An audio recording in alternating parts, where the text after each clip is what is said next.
Alright guys, may isa na naman ka Lamborghini sa likod naman. Yan, parating.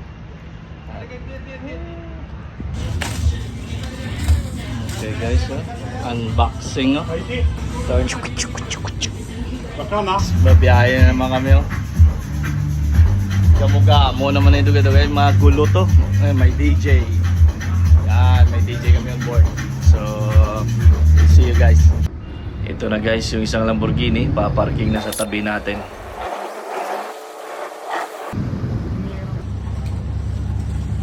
Captain, how are you? Nice to see you again. Welcome to Dubai, nice to meet you. Tingnan nyo naman guys, pag nagkatabi yung dalawa, astig! At yun, mga fans natin si Greg, yun, Pogi Points. Okay, picture muna for memories.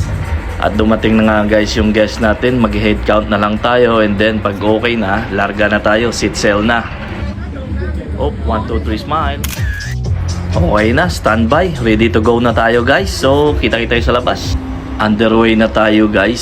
So sa port side natin nandyan yung isang Lamborghini. Makikita nyo yung plano, diretso tayo sa Burj Al Arab. Mag stop over tayo doon kasi magdo-drone shot sila. The best talaga yung araw na to guys, kasi si client 4 na yate yung inarkilahan niya. Increase lang tayo ng speed para hindi tayo ma-behind sa schedule, kasi may nag-aantay na doon sa Burj Al Arab. Video muna yung mga crew natin for memories.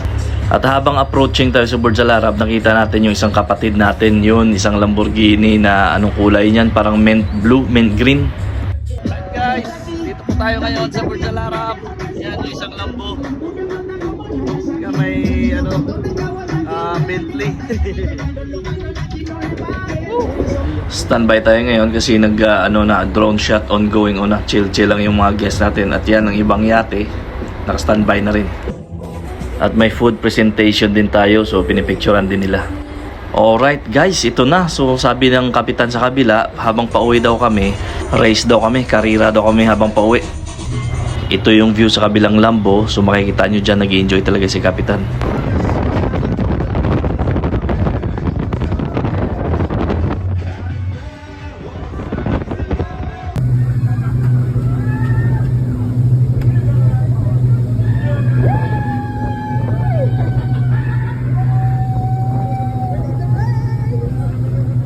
So nakikita nyo dyan guys na medyo nauna tayo ng konti. Yung takbo natin is 58 knots, which is 107 kilometers per hour.